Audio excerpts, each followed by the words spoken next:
Hey guys, so today I wanted to share with you this lentil chili recipe. So I made this all up on my own, and you just want to start with some pot barley.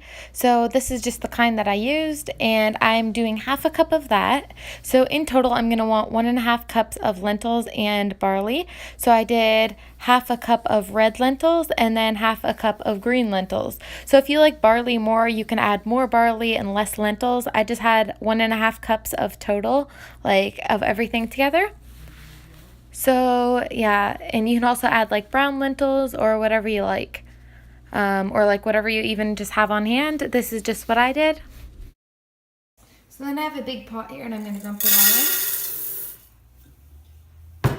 And then you want to add some water. So I'll measure out the water just so you kind of know how much water I'm adding, but usually I just kind of eyeball it.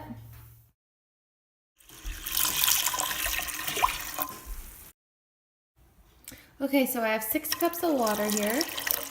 You can see there's like a little layer over the lentils, like there's about like that much more water over top of them, and you're gonna need that because you also are gonna be adding a lot of veggies, and you might need to add some more water afterwards as well. If it gets too dry as you're cooking it, you just have to keep an eye on it. So yeah, you just wanna get started on this, get this cooking, because your other stuff isn't going to take as long to cook, like your veggies and stuff. So you just want to make sure you get a start on this, get that on the oven.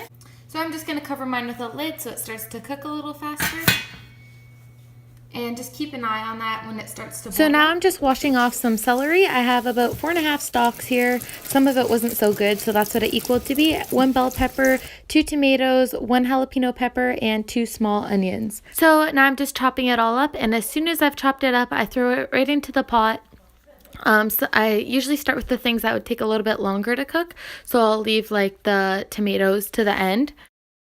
Okay, so I just wanted to say that a lot of people don't use this little stuff, so like the stuff attached to the celery, but honestly it gives it a really good flavor, and you should definitely not waste it and use that as well. I know a lot of people just cut those ends off, but yeah, it tastes really good in there, so yeah, definitely make sure you add them in. It gives a lot of good flavor. So now I'm just chopping up the rest of the stuff, and I'm also going to have about half a cup of cilantro, you'll see, and you just want to throw that at the end. Throw that in the pot at the end because you don't want it to like wilt or whatever. So you also want to make sure you keep on stirring your chili as well, and if you see that it has hardly any water left, you might want to add like about half a cup or a quarter cup just to give it a little bit more water to make sure that it doesn't like stick to the bottom or whatever. So yeah, just make sure you keep an eye on that.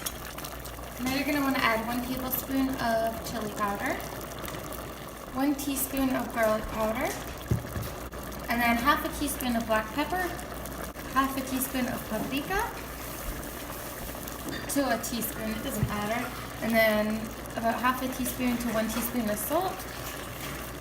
So then you want to add 1 can of beans, or 2 cups or 1.5 cups of fresh beans.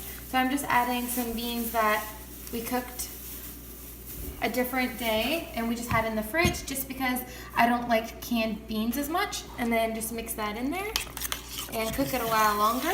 You want to do it towards the end since they are pretty much cooked already. So now it's like done cooking pretty much, so then you want to add in the cilantro. I just do it towards the end because you don't want to get it too wilted. Just like this is perfect. And then mix it in and you're all done. So this is what it ends up looking like. This is so delicious and so good for you. It has tons of iron, tons of fiber, and so much good stuff. So I hope you guys like this recipe. Thanks for watching, and I'll see you in my next video. Bye.